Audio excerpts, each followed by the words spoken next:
Hey everybody, happy Wednesday and welcome to another episode of our live show digging into the pet industry. I'm Nancy from American Pet Professionals and we are live on LinkedIn, YouTube, and Facebook.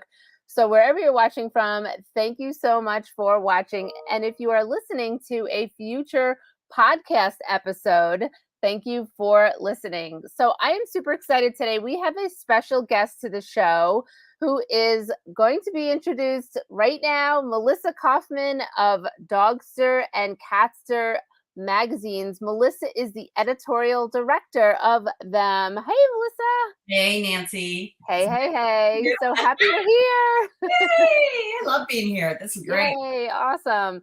So Melissa and I have known each other for quite some time now in the pet industry. And when I saw you at Global, I was like, she needs to come on and be on the show because you have done so much in the pet industry in your career. And I think it's really awe-inspiring. So I wanted to bring you on the show. And on digging into the pet industry, we dig right in.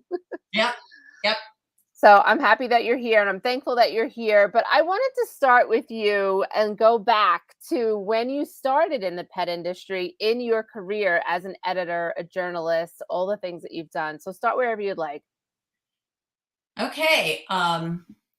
Let's see here. It's a little while back. I know, right? It's a long time. Basically, and you've talked about this in some of your seminars and stuff like that about how you get started and which direction you wanted to go into in the pet industry and stuff like that. But I did not have interest in the pet industry. I just wanted to be a journalist.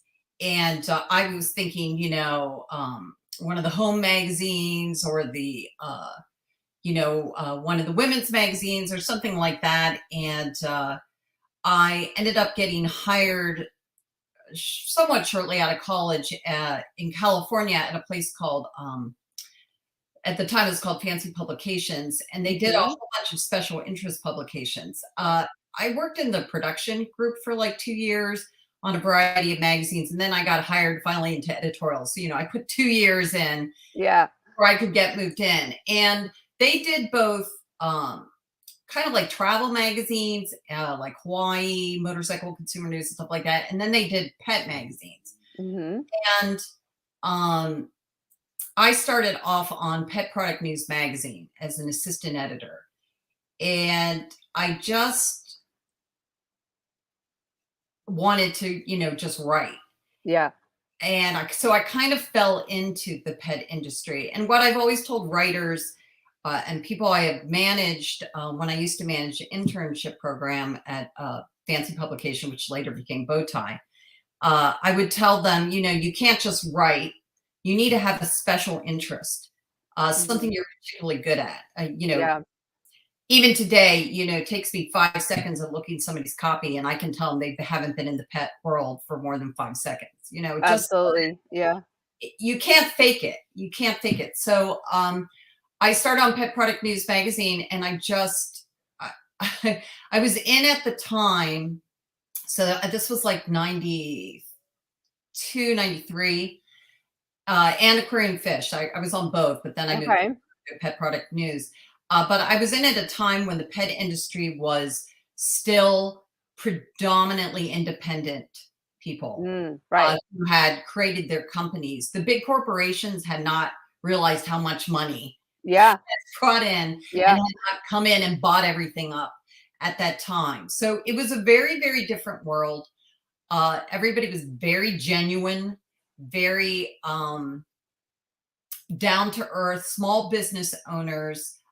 It wasn't kind of the corporate professionalism you see nowadays at all. And you just really you're really in the trenches. So I was Pet Product News magazine, still around today. We covered the pet industry. We covered all different aspects for retailers.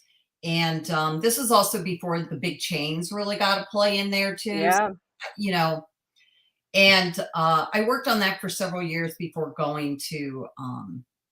moving on to, because when you're an editor, you need to move up the chain. So you have to move up as positions open. So you can't always just stay on your publication or your brand. So now we're no longer publications, we're brands. Right.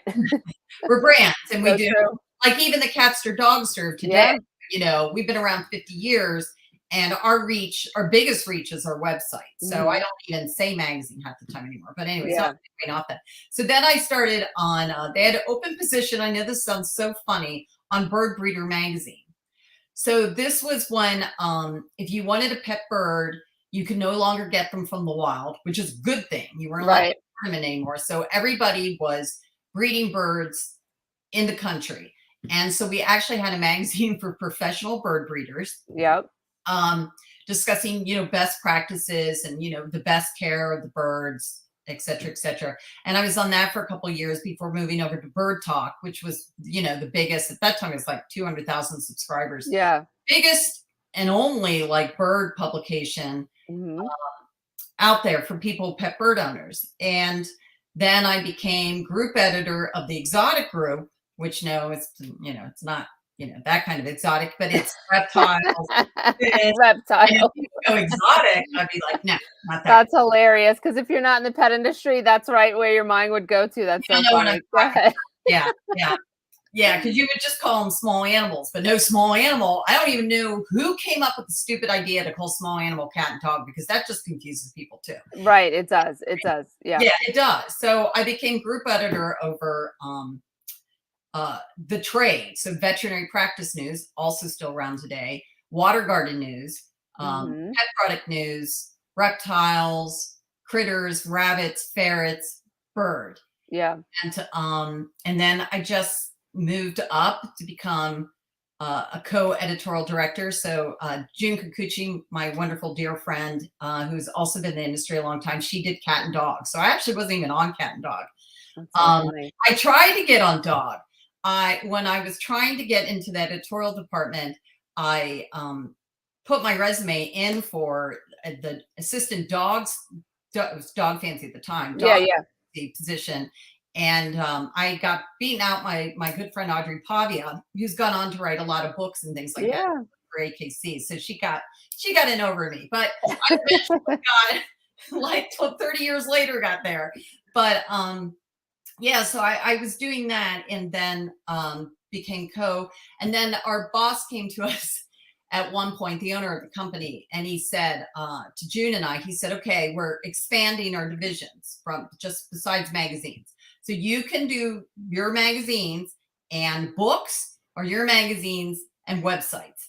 And this is back when, like, nobody was really having websites. And I was like, oh, I want to do books. And June and I were both, I want to do books, but June got it first. So I ended up doing websites. So, Mm. which, as we know, is just phenomenal. So I have been doing websites since Wow. way back, with when we launched our websites and did all of that. And I did that until one day, which happens in publishing. Publishing's a harsh business. Yeah. Bowtie got sold to Lumina Media, and I moved completely into digital for a while there, even out of the print section. And then for all the brands, there were 18 brands. And then they decided they bought a website, a very popular website. It's called Catster and Dogster, who were, kind of modeled after Facebook type thing. They were before Facebook, but kind of modeled after that. And they'd become very popular. And they bought them, and then they decided to take the two brands, Cat Fancy Catster, Dog Fancy Dogster, meld it into one, the Mhm. websites and the Yeah. whatever, the magazines. And then they asked me to change positions and to come launch that, because I was so familiar, because they were our biggest brands, and I was so familiar with both digital world and the magazine world. So that's when I did that. And then they ended up closing and sold us to Belvoir Media. Mhm. Belvoir Media is very well known. They've been doing Whole Dog Journal and Yep. Tufts and Cornell's pet newsletters. Mhm. So they bought us, and we've been there for 7 years. Wow. Basically, it's kind of been this crazy, crazy thing where, I started small, I went big to all animals, and now I'm back just focused on cats and dogs. Yeah, it's so amazing to hear your journey, because as you for me, because as you're telling your journey, I'm like picturing where I was when I was reading Dog Fancy, Whole Dog Journal, when I first started getting Pet Product News International, and then I used to get Pet Age. Those are the Yeah. first two magazines that I started reading in the industry. So I'm like, oh, I was living there. This is what I was doing. I had my Doberman, like as you were going through that, because I remember all of that. So I was just a reader. I wasn't quite in the pet industry yet. So it's really incredible to hear Yeah, I that remember that. story. I Yeah. remember that you had said that you had read a bunch of things, Yeah. did a bunch of research before getting in. I know you Totally. talk about that. Um, you've talked about that, and I always found that I've always found this kind of funny. Some of the things that you've said that has just kind of It's like resonated. parallel universes. Well, Yeah. that resonated with me. Like Yeah.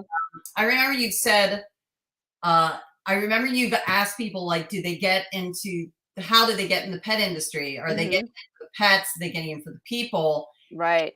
Um, and first of all, I will say it doesn't matter how much you like the animals. It's all about the people. Yes. Really is all about the It people. In is. the end, whether you make or break it, it's Yep. about the people, which is why people get into the pet industry and get out a lot. But I have been lucky in my career. So I'm not like an editor writer.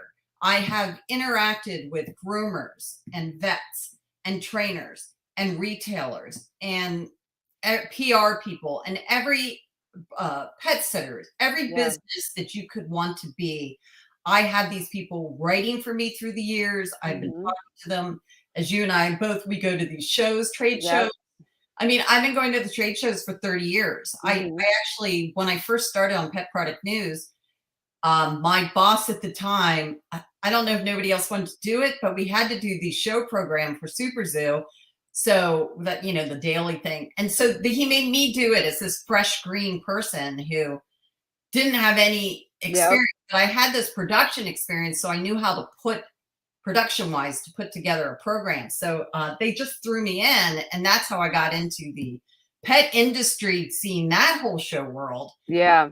It tossed, and that is the pet industry. You get tossed in. Yes. Yeah. Yeah, and you were more methodical. You were the only person I know who researched. Well, because I knew I wanted to do something, but I didn't know what I wanted to do. So it was a journey, and No, it's it was always interesting when I hear people like, they wanted to do this, and this is what they started. I'm like, that's yeah, pretty impressive because I was like this until I figured it out, and it's really interesting. But I feel like you had that same journey as an editor, as a journalist, doing all the things, and I love that you pointed out it's about the people because it 100% is. I've talked about that so many, so many times. I'm like, who here has want to get into the pet industry for pets? Everybody raises their hand. Who here wanted to work with people? 4 people out of 100 raise their hand. I'm like, you got to turn that around because that's who's buying. I always say, who, unless the dog has the collar, the tag on their collar, because that'll be a thing soon to go into a pet store and just buy whatever they want. yeah, Until that day comes, you're still providing all the customer service. So it's interesting. So yeah. before we get into some more of the questions about, the magazine, and everything, I do know that you have an advisory team of pets, rescue dogs that you mentioned. Can you go through your advisory team and let us know who they are? You mean my personal advisory team? Yes. I actually have. So this has been a journey too, and this is interesting because some of the trainers I work with have also had this journey. Uh, at Dogster, we don't care what you have. We are not making judgments. We're here to help you have a better life Right. with your cat and dog. So we don't care if it's a rescue or not a rescue or whatever, because do we want you to rescue? Absolutely. We put all that Yeah. information out there, but rescue is not always the best. I have many rescue pets. I have parrots, and I was just fostering for 7, 8 years for a bird Wow. rescue organization because there's not many people who know enough about birds to be able to foster them. But Right. I have spent thousands and thousands of dollars on training costs because of the issues that my rescue pets have come with. Because as we all have baggage from our past relationships, so do Yeah. our pets. So I do want to say that that's been kind of an interesting journey because at first I was very much like rescue, rescue, rescue, but but I had my favorite breed, I think everybody has their Mhm. dream breed. And when my dog Justice passed away, my Min Pin mix Justice passed away 2 years ago. I just was it right before COVID, and I just went into like deep depression, which Aw. Yeah. you can for Yep. sometimes it just hits you. I mean, you have to accept the partings, but sometimes they just wherever you are in life, they just hit you. And so my Yeah. husband actually got me a purebred dog. So today, so I have Tampa Bay, who's my mixed breed dog. He's 15 and a half years old. He's my advisory. He's actually, you'll probably hear him snoring. He's behind me. Um, then I have Liberty Bell. So she is a 2-year-old purebred Cherneko. There are barely any in this country, under 500, but it's the dog I've always wanted, dreamed of, and stuff like that. Yeah. And I've always been able to read about it because of my access to all these Mhm. experts and stuff like that. And then because I wanted to do something in the name of justice, I tried to foster a dog and a min pin mix named Murphy Brown, and we couldn't get anybody to adopt him. I don't know why, because he's this cute, wonderful dog, and he's 6 years old. So he ended up Liberty Bell and him were in love, so we couldn't separate them. Right. We were Oh. fostering for 6, so immediately foster fail, and I was like, okay, obviously I can't do dog because Right. parrots, I've only adopted one in all the Right. years I've been fostering, but not that I hadn't wanted to, but I was Yeah, able to yeah. control myself. But with the dog, because of Liberty Bell would have been crushed. So, and Yeah. Murphy, of course, he fell in love with our backyard because his previous owners kept him in a crate Oh. most of the time. Because Yeah. sometimes you get pets and you find out you have to work all the time, and they won't let you work from home, and you have to travel. Yeah. And then the pet just ends up in a crate all the time. So obviously his previous owner made a good decision, but Well, yeah, now he's living large and being your advisory fell in love with team. their backyard. Yeah, yeah. But yeah, they really, they it's a big difference being we try to talk about this in both Catster and Dogster. There's a big difference in having a single dog or single cat, Mhm. or if you're a multi-cat or multi-dog Yep. person, because that it changes all the dynamics and it changes everything. And they don't talk about that. That's something, Nancy, I think everybody needs to be talking about way more Yeah. because Yeah, this, that would be a good if you haven't already covered it in Dogster, like a series because yeah, for me yeah, so for me, like I had one dog and then I got another and it was the best thing for her. Cody now I feel guilty all this time because he's been a single dog and I'm like, he really yeah, should have a buddy. I've had friends who've had two dogs and they're like, I think I want to get one more. I'm like, why not? What's one more? So it all depends on your lifestyle, what you can afford to as well, right? So that's something, but it is definitely a different dynamic having multiple pets and types of pets and all of that. So I well, agree with it that. affects them and it affects the training. Yeah. Murphy Brown, when I walk him, and it's to the point, it's either they walk together or they don't get walked. But I Yeah. know from all my trainers, I should be walking them singly because Murphy Brown is fearful on the leash, and being a min pin mix wants to attack them before they can attack him. And Right. even though I do all the appropriate training stuff, we actually had an incident yesterday. We had an incident yesterday because I test a lot of products. Yeah, I'm So, like, sure. we do an editor's choice thing every year. We have 90 some products this year so far. And Wow. a name brand, I'm not going to mention who it is, but wonderful. They do wonderful products. I love them. And I was trying their new harness. And so my min pin, who's like less than 20 pounds, lunged at this big pit bull mix. Oh gosh. I have no words. And he burst out of the halter. It didn't It hold didn't on. stay on him? Oh boy. Yeah. So it was just this horrible thing, but I was like, "Oh, I'm gonna score that. That one's gotta be scored down. I gotta talk to that manufacturer about that because Yeah, yeah, yeah, that's a bad fail. He could have gotten killed." yeah. But anyways, but my point being is Liberty, when I walk her with them, she's usually better with other dogs unless I walk her with Murphy, who's already 6 years old and not great. And he's better being walked and seeing other dogs when he's not with her. So just they affect each other so much. But Yeah. it's just, if you notice when they talk about pet products, even all the PR and everything they do, they treat you like you've got one pet. You know, Mhm. your dog will want this high-end food. I have 5 dogs. How am I supposed to afford this high-end made specially for them food? Yeah. It's just, I just don't think it's taken into consideration. Like, there should be a discount. Oh, you have 3 dogs on my food, then you get 10%, 20%. You know what I mean? Or something Yeah. So like I that. think that's a really good point for any pet product manufacturers that are listening and pitching and talking to their PR people, because there are a lot of people that own multiple pets. I mean, I know friends that have Ton of reptiles and turtles and fish and birds and dogs and cats. Like there's a lot of.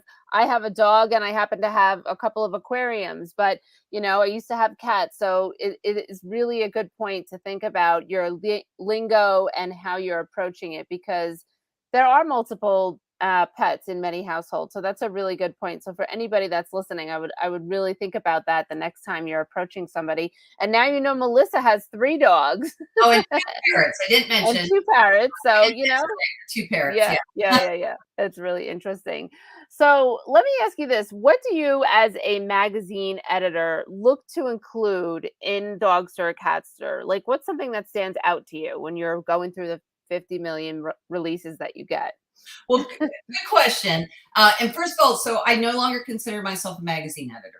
We consider ourselves content editor because, Okay. and I have, what is it? I have like 200,000 readers for the magazine, but I have more than 1 million for the web. Wow. So That's really, my incredible. readers are mostly Yeah. digital people.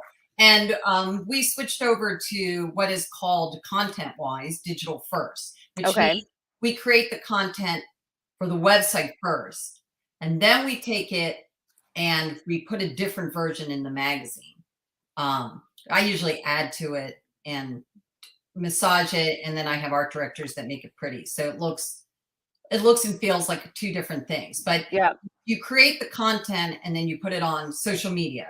You put it on digital, you put it on whatever you're going to do, like your podcasts or live streams or whatever, and in the magazine. So anyways, to answer your question, um well, it's different. So there's 2 types of content. There's requested content, and that's people asking for it, or that's search terms, popular search terms, what people are Right. looking for. And nowadays, of course, we know what they're looking for. So Yeah. that's made like a huge difference, which where how we decide on content. There's also something that we call curated content. So that's where I'm like, oh, that would be a great article. I think we should do something for it, uh, Hmm. on it, but somebody hasn't asked me for it. So often when you go to a magazine, you flip through and you're like, oh, I want to read this article, but I never thought I would never have searched for it. I never would have thought I wanted to read it. So Yes. there's those 2 types of bits of content. So the curated content, now I usually try to marry with also what they're searching for, try to find a happy medium. That comes a lot from my own life and from other people I know and from all my experiences. I mean, I talk to people in all aspects of the pet world a ton, Yeah. constantly. So I'm constantly having this information at me. People are querying me too. Yeah. And then also I get like 30, 40 search terms. I have a team that sends me a bunch of search terms every month. This is what people are looking for now. This is what people are looking for now. And then we look through them as our team and decide, oh, this is good. No, that doesn't make sense or whatever. Or, you know, That's really cool. I didn't know that you did that. yeah, it's complicated. It's not like when I was first starting out, that was all curated. We came up with the Yeah. content, or maybe we got a letter from somebody asking for something. We're like, that's a good idea. Or Right. But I write think it's queries I on. I think it's so cool because, like you were saying, you're with your digital first, and the amount of content that you're putting out there and finding the content that will resonate with people. It's such a good point, because a lot of times people will say to me, they don't know how to find their audience, right? Or they don't know how to reach out to people. So that's a fantastic way, because I know some of the tools that you're using to do that, but I think that's really incredible to look at it that way. I think it gives you guys the edge. It's probably why you have over 1 million readers for your website, because you're staying attuned to what people are looking for. Yeah, the Belvoir Media decided to do that. I don't know. Well, actually, that's a good question. They started to do it, I think, a few years ago. They put us Okay. on it. We've been doing it that way over a year. And what was so cool about it is they gave us a bunch of money. So we do a piece of content every single day. That's amazing. Um, we don't we write a little bit, but we're really busy because we're doing Yeah. magazines and websites and social media, etc. So that's all by professional writers Yep. who are specialists in their own way. Hmm. And, we pay them, we Yep. contract them, we discuss it with them. They get a whole assignment letter. We have conversations, and then it goes on. So it's very thoughtful content. Yeah. It's really cool. I love it. So here's a flashback question, kind of to what we were talking about before. Since you've been in the industry so long and what you've been doing, can you tell me what you have seen besides like the big corporations? Like, what have you seen the most in the industry since you first started? Like, that has changed? Well, I would say the culture Mm, in many ways have changed. I think when I first started out, okay, there were always plenty of women in the pet world, but they didn't usually have the glamorous head positions. right. They were usually in the supporting role, although you quickly learned that if they weren't there, everything would collapse. Yep. You had a lot of male heads of things, and so you see a lot of women who own women-owned businesses. Yep. Just you really didn't see that much, which is just very strange Mm, because pet care decisions have always predominantly been made by women. hmm. I'm not saying there haven't been some men, but it's just like Catster and Dogster. Dogster is more both men and women, but Catster does lean a little more female. Hmm. Rabbits definitely lean more female. Reptiles, that went more male, stuff like that. So Yeah. you are seeing more women in leadership. It's very different. Yeah. It's very, very different. Now I've definitely noticed that people are a little more less talking about owners and that you own them, and more like they're part of the family now. Yeah. Absolutely. People would it's I can't even tell you how much it's strange. You could go on a dinner with a manufacturer in the olden days, and sometimes never even talk about pets. And now everybody's whipping out their phone with their picture Yeah. Yeah. Yeah. that. And I'm not saying it, which is weird because also back in the beginning, it was more people started the business because there was a problem that they wanted to solve. Right. Really, they were much more involved pets, but it's really funny. I think in those days, maybe it just wasn't as cool to talk about uh, how much your pets rule you. Yeah. It's so true that you say that, because I feel, Hey, yeah, I feel like that is across the board, right? Like, yeah, I mean, some of it's pandemic, some of it's just has how we have evolved as a society, realizing that pets are part of the family. But I really think that's so true, because, you know, when I had my first dog as an adult, like that dog went everywhere with me that I could take her. And, people would say to me, like when I worked in as a TV producer, and, only one or two people there in the whole company got it and understood. Like, yeah, I get it. I have a dog. I totally same thing. I take my dog wherever I can. But most people would poo-poo it, be like, "What do you mean?" Like they didn't get it. So now I feel like it's totally come full circle, where as when you're having meetings and you're asking, when you're asking those stories and like, how did this product get started? More people bring their own pet into the reasoning of why it got started, and their dog or cat or bird or whatever might be on that logo. So it's pretty interesting how that has definitely evolved. I really appreciate you bringing that up because I did not know what you were going to say to that question, but Yeah, I mean, there's been a lot of differences. Like, yeah, it's also way more professional now, and I don't mm, mean in a good way or a bad way. I just just it is. Yeah, it just is. yeah, And back in the beginning, people were um it's still very much a world that's all about relationships. And that's what I meant by you can't get away from the people because no, it's yeah, you all have to about build them. relationships. But I think it was more about relationships, even more back Mm, starting, um, because everybody was trying to find their way in this pet world yeah, and find their place. And now there's all these pet jobs.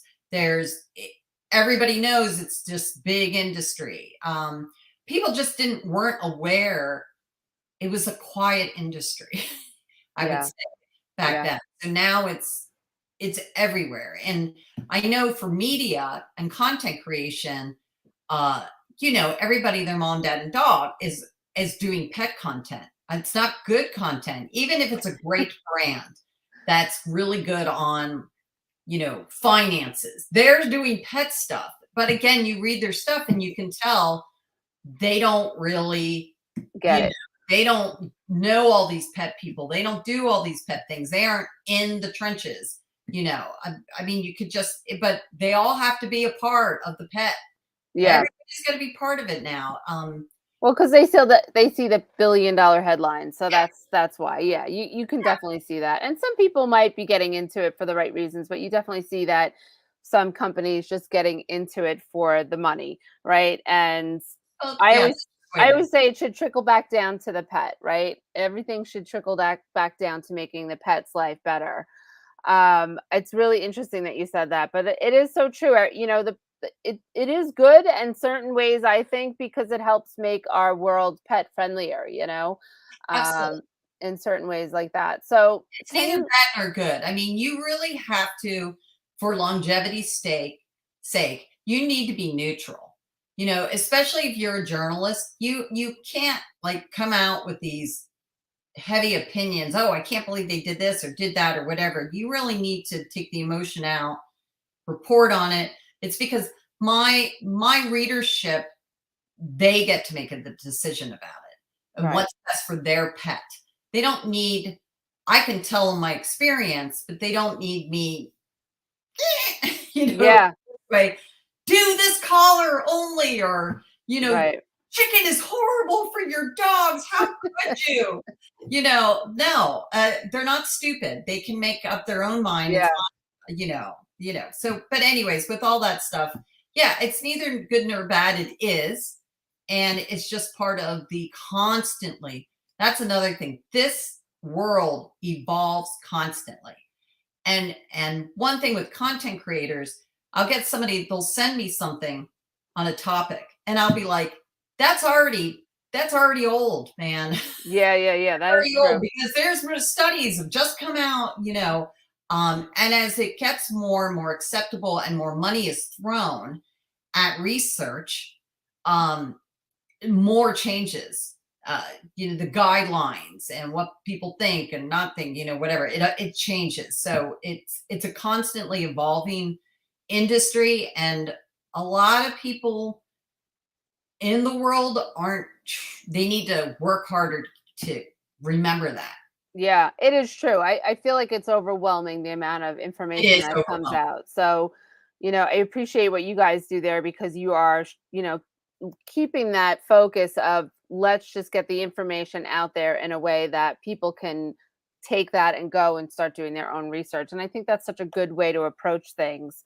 Okay, so let me ask you this. What is something that being an editorial director of websites and some magazines that people may not realize, like that's something that they realize that you might have to deal with or something that you just do on an everyday basis? Well, when I tell people what I do, uh, they're always there's a beat. They waited. There's a moment of silence.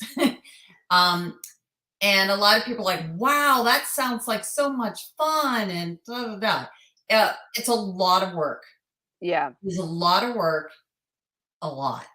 Yes. You're constantly, it's called, feeding the dragon, feeding the monster. The magazines and websites do not stop. I do Mhm. not go on European vacations. I have to have content up every day. I have to have content that hits the newsstands on certain dates. So I'm constantly having to assign, get it in, edit it, fact check it, do whatever, get it ready for websites or magazines. There's a whole process in that. Get Yeah. appropriate photos, videos, whatever, and get it all together and then get it up. So it's this big long process. And if you drop any of the balls, then it will stop, and you will get behind. So it's not, when I got into this, I was telling somebody about this the other day. When I was a young laddess, girl, whatever, lady, gender neutral person, uh, I just was excited about, I was very creative. And I was like, I just want to be creative. And I Yeah. am. I can come up with 500 ideas in like 30 seconds for anything you throw at me. But You're I, the original AI. yeah, I was just so excited about the creativity and doing new things and this, that, and the other thing. And so I went to become an editor. Now that's not about, yeah, there's some creativity, but it's all about being detail oriented, Yeah. project management, and being organized. That's what and being able to do a high volume of work in a short amount of time. So it was kind of the opposite of what I thought my life would be. And now I'm incredibly organized, which I never was. I wasn't organized at all. But you either become it or you sink. Yeah, I love that because I love that you pointed out all the nuances because, I did PR for a long time Oh yeah. and PR is its own. it's its own, huge workload It's and just not cocktails and dinners it with is clients. definitely not. But I just think because a lot of times our members will ask me or past clients will ask me like, "Hey, we sent a press release out to so and so editor, but we didn't hear back." And I'm like, I said, "I haven't written for a magazine in like X amount of years and I get like 15 press releases or more a day." And they're like, I said, so magnify that 1,000%. I'm like, they are getting bombarded. So, what is one thing that you would say to a company that is trying to be featured in a magazine and stand out when they are approaching you? Also, give them some, not you, but people listening, give them some grace with getting back to you. I actually mostly get back to the majority of my PR people, not every single one, but I am Right. a rare editor that does that. Again, because it's about relationships in our world. So I Hmm. have some really great relationships with PR people who have been invaluable at getting me information that I need to have Yeah. for our readers. But the problem with PR is uh, that they're trying to get you to run a story, and it's all about them. It's not all about them. It's not all about me. It's about my reader. I'm not going to run something that doesn't benefit my reader because you think you've got a great, cute story, or you think it's awesome that you hired so and so to join your team. My average cat owner or dog owner doesn't care about that. They care about Right. how it affects their cat or dog. So most of the PR pieces I can't do anything with because it really would be of no interest to my people. And they don't frame it. There's a way to frame it Right. or to, so some companies like the pet insurance companies do a really great job. They go out and do these big surveys. So Hmm. then send your press release. Well, here's a survey we did.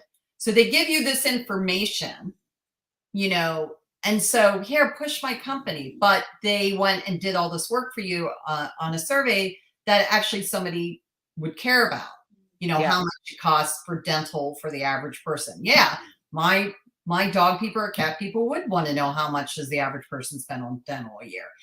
So that's it's got to be they're not writing for the right audience. Yeah, I think that's such a great point because I've always said to people, you have to be reading who you're pitching to and Yeah. not just, the last two articles. You have to do your research, go back, read what they've written about, because then you'll get a feel for what the tone is of the magazine or the website or whoever. And I've said that for so many years that I like blue in the face because I'm like, just you have to go back. You can't just mass pitch people because it's the same release. And I was guilty of that doing PR. But if I knew you, like I would reach out and be like, hey, Melissa, what do you think about this? Or the editors, right? To get to know them with those relationships. So if anybody's thinking about that, really pay attention to who you're pitching to. I think that's so important. And make sure your PR person is doing that as well, that they know the magazine that they're sending information to and which would be right for. And Um, to get a relationship. Some of the yeah, PR professionals really try to yeah, have a personal relationship yeah. um, with me. Like there's one PR person just off the top of my head who I got to know at the different shows, and she made it a point to come meet me and talk to me. And then we both ended up moving from California to the South at the same time. You may Oh, know who that's I'm funny. talking about. And so we're always talking about that, as she'll be like, hey, there's this great product from so and so. And so how's the South today? And Yeah, yeah, yeah, I had this experience, coming from Southern California. So there's personal things, and you get to know these people because some of them in the industry, it is overwhelming. It is a yeah. very overwhelming industry. It is very challenging, and it is incredibly competitive. So there are Mhm. people that are there today, gone tomorrow. But then there are these people who've been around a long time. And again, you really do form these long-term relationships with them. Yeah. Yeah, I love that. It's so true. It's so true. I mean, when I first started doing PR, I think the second year that I was doing it on my own, I sent out thank you, like physical thank you cards. And I did that for many years. I think I sent some to you at some point, Christmas cards, holiday cards, just I love thanking that. them.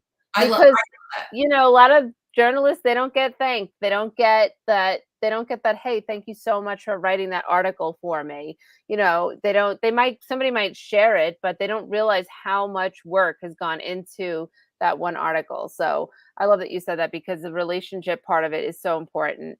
So I know one of the other things I don't think people realize is how far in advance that you actually work when you're putting together not the digital first, but the actual magazines and the content. So I know that June and it's end of June now as we're recording this, and August, September, Dogster, Catster is already out, correct? Correct. And so what are you guys working on now, time wise? Again, very funny. I've worked with the people at Minted for I think a bunch of years, not just Minted, but anybody, because we do a roundup of holiday cards you can do with your cat or your dog, and we show Right. different styles you can do every year. So I talk to all these people. I'm just pointing out Minted because now I just got an email from them. Hey, are you about to do your Christmas? And I was like, thank you, because I have to remind all these people all the time. Yes, it is Yeah. June, so think Christmas in July. Yeah, Right. in July, I am putting together Christmas. Yeah. It's 4 months minimum, 6 months maximum uh, Yeah. print, because it goes through a whole month of production, and then it goes to the printer, who's 2 to 3 weeks of printing, and then it goes to mailing. So it takes that magazine that you're receiving in your mailbox or on your iPad. It's like a 2 month production cycle. Yeah. And that's production. That's the content already in hand. Yeah. Yeah. So yeah. So Yep. digital, I can do that really quickly or give me a month or two. Social media also, I prefer a month, but you could give me a week or 2 weeks, even a day if I'm desperate. But if you're desperate, but yeah, Yeah. you want it in the magazine. And here's the interesting thing, which I always thought was really funny.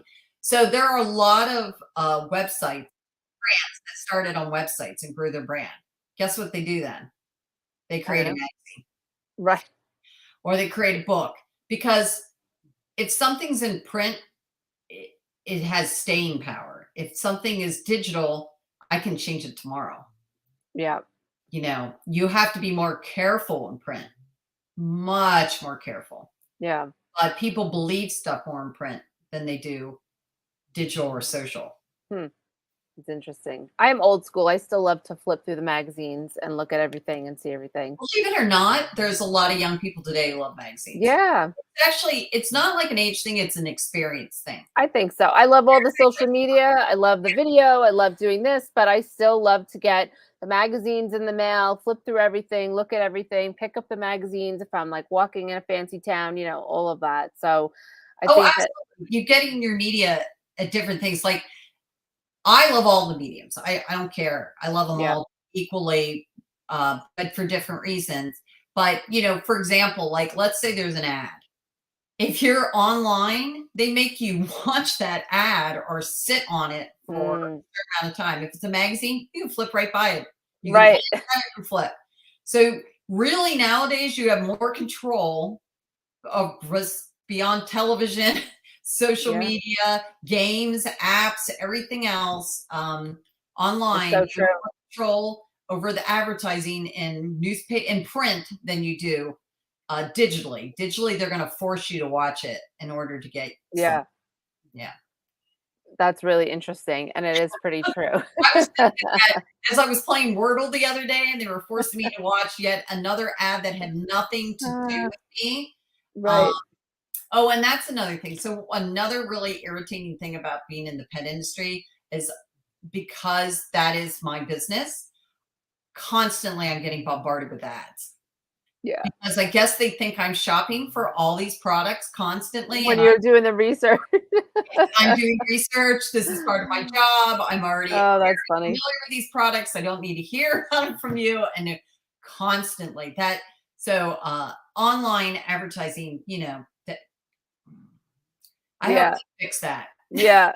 Well, that's the algorithm for you, right? I know. There's no I don't think there's Algorithm any sucks. I don't think it's you can escape it anytime soon.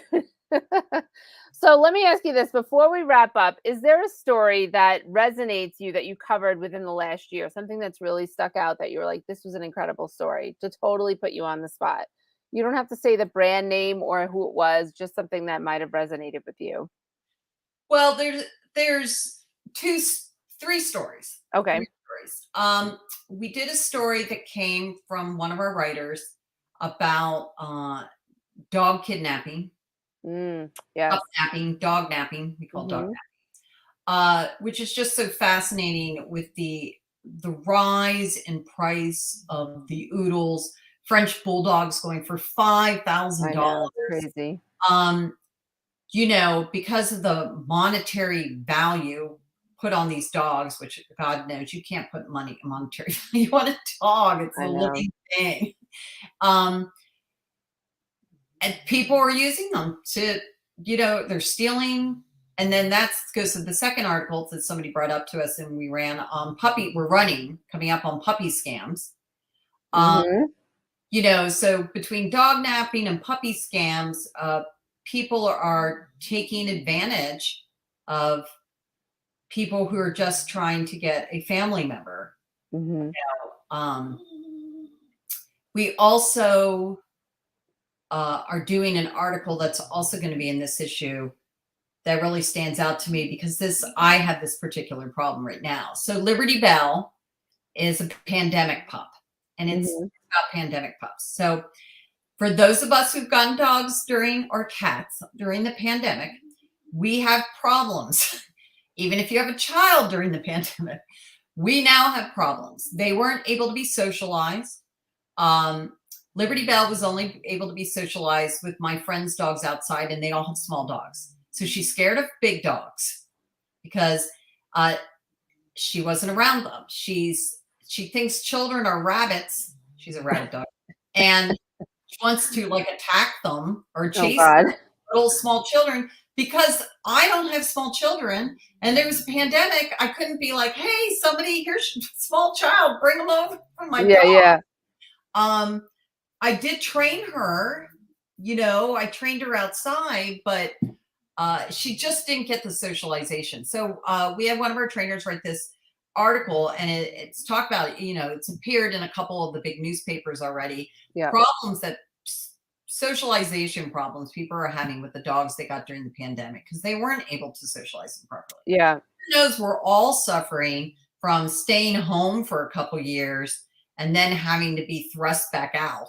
And nobody's talking about that. I was just talking to a friend of mine about that at a conference I was at 2 weeks ago. It's really interesting that you say that, but it is so true. I mean, my dog Cody had the opposite of the pandemic because I had him before the pandemic, and he's loves everybody. He loves dogs, all of the things, but he loves, loves, loves people. And so when the pandemic was first happening and we didn't know like how it was being spread at, like how could you get I wasn't letting anybody pet him.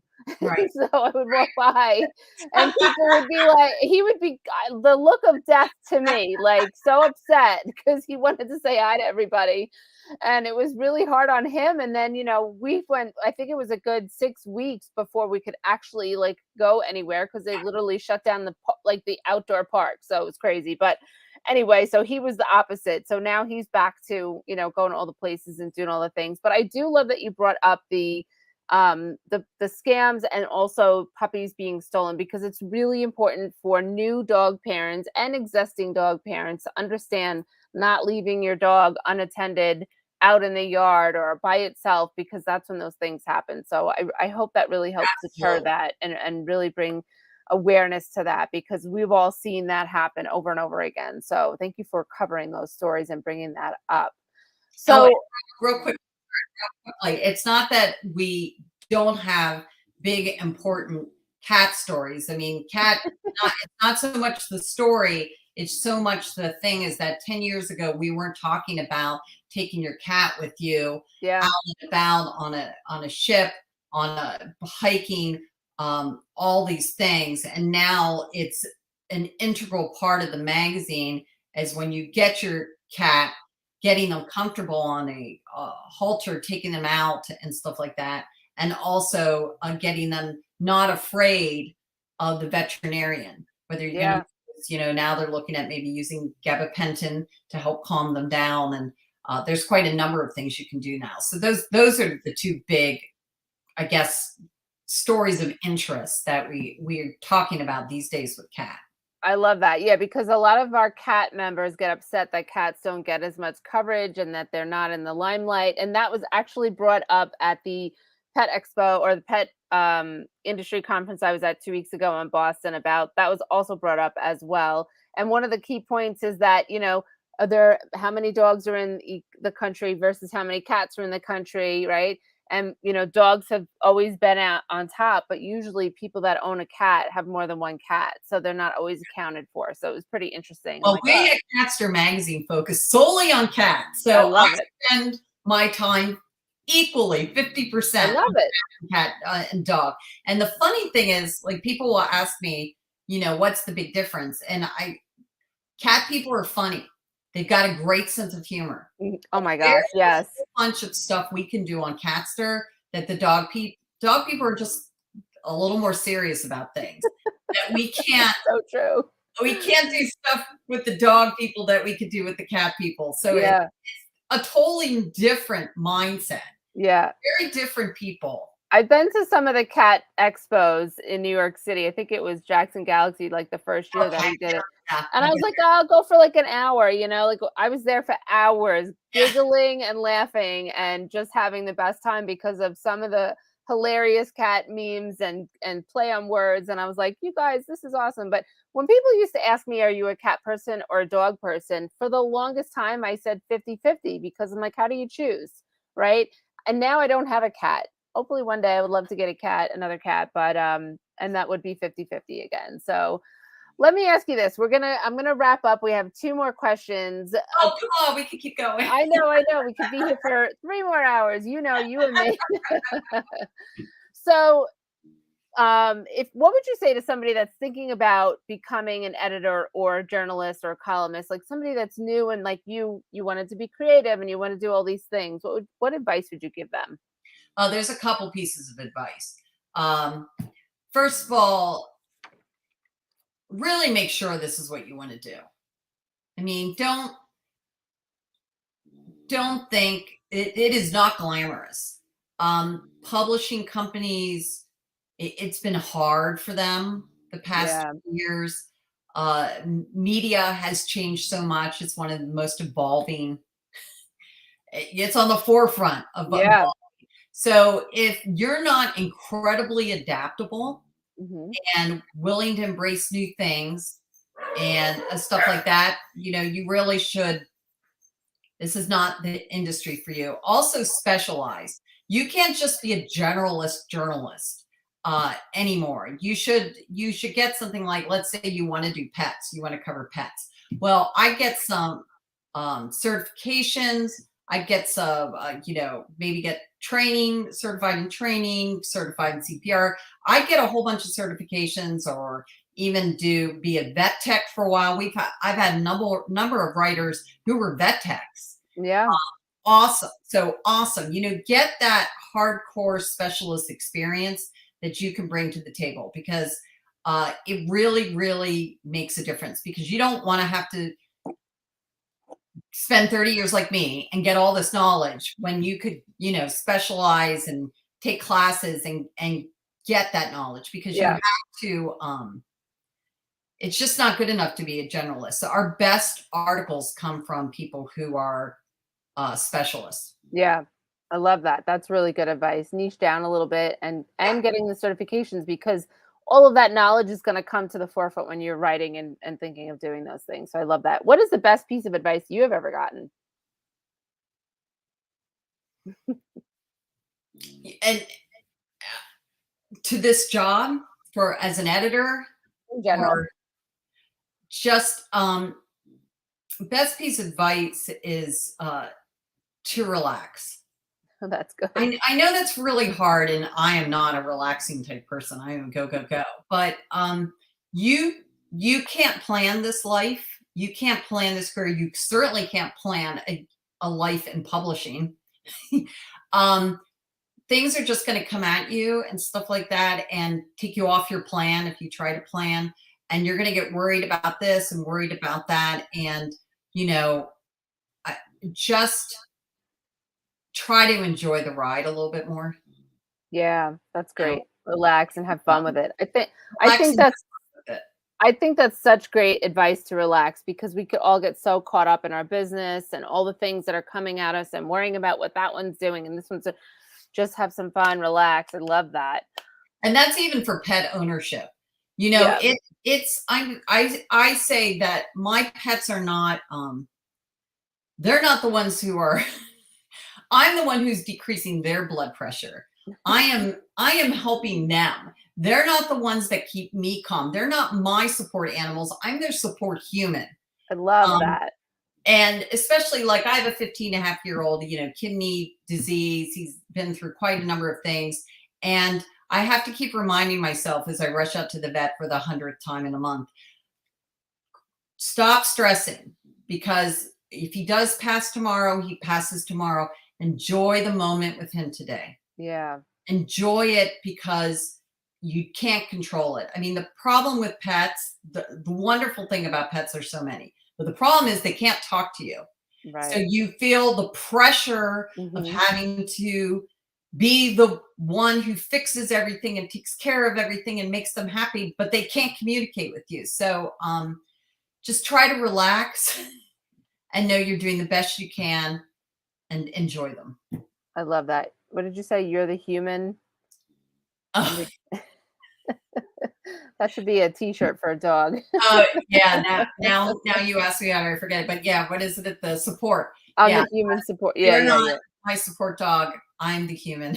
I love that. I love that, because some Support dogs need human. that more than others. It's so Well, that's true. absolutely the truth. Yeah, Truth. yeah, I yeah. mean, I thought people were always like, "Oh, but there's such a calming influence." I'm like, "You've never met me. I'm Yeah. worried about my dogs and parrots 24/7."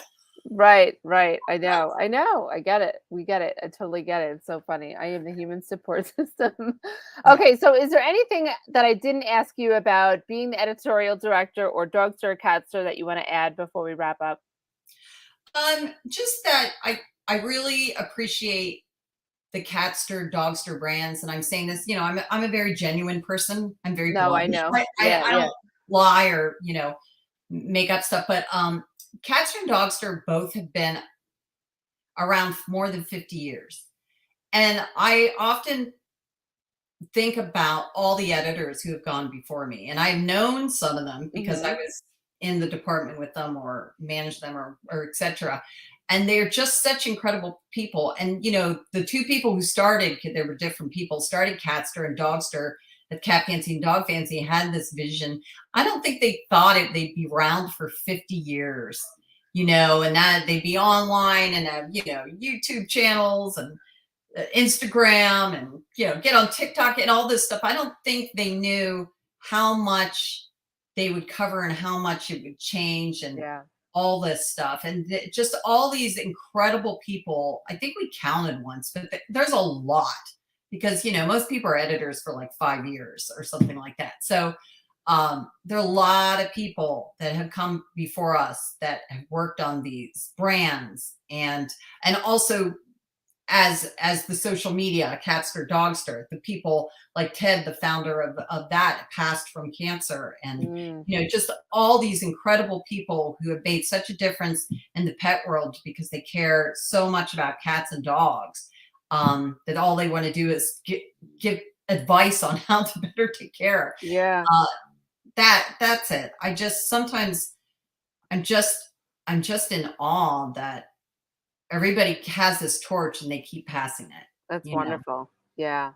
That's really wonderful. Yeah, 50 years. That's definitely some longevity. And now to if they could look back and see that they have a million readers on a website, like Just and these people are amazing. I know yeah. we're at the close, but Nancy, you and a whole bunch of other people have just made my life. When I look back Oh, on my life, it's just these relationships that these people I've had in the pet world, their generosity, their love, their passion, um, just it's just incredible what they've meant to my life, and oh. it's been it's been a great world to be a part of, and I'm so happy I'm still part of it. Well, that's really incredible to say that. So thank you for saying that about me and all the people that you know, because I know we know a lot of the same Yeah, people in the industry and meet new people all the time, and we all kind of feel that. So I think that really resonates with a lot of people. So thank you for saying that. Well, listen, thank you so much for being here. Where can people connect with you? with me personally on LinkedIn. Okay. No, but you can always email catstermag@belvoir.com or dogstermag@belvoir.com. Okay. Annie, Lauren, and I read every single one. And so, yeah, we're easy to get in touch with. Like, we're really on top of talking to people. We're not blowing people off ever. Yeah, So, no, you guys are good. You always get back. yeah. When I said that earlier, I just meant in general because I know how busy all the editors are of the magazines and journalists and stuff like No, that. So, that is still the best way. yeah, That's still the best way. awesome. As I said, or definitely LinkedIn, Facebook, Instagram, Yeah, all the things, all the all things. the Well, things, all the we things. put that in the comment section, and I just want to say for the viewers that have been watching and commenting, thank you so much for watching today as well. And reach out to Melissa and check out Dogster and Catster. You guys will not be disappointed. Like I said, I was reading Dog Oh Fancy yeah, back in I the know it's mid great. 90s. There you Here's go. I'm trying to put it in front of the camera. This way, the other way. There you That way, go. it's the opposite. But anyways, yeah, we still have the first issues, and Wow. we like to compare the very first issues. Yes. I It's wonder very if I fun. have a Dog Fancy stored away with some of my dog stuff from Oh the yeah, mid 90s. You never yeah. know, right? You never know because we keep all this stuff. Right, Yeah. right. All right. Well, listen, I really appreciate your time and for everything you do at the magazines and the website. And I hope to see you soon at another show. But thank you so much for being on and your time. And Thanks, Nancy. I'll You know talk I love you. soon. I I love love you too. you. You're the Right, best. right back at you.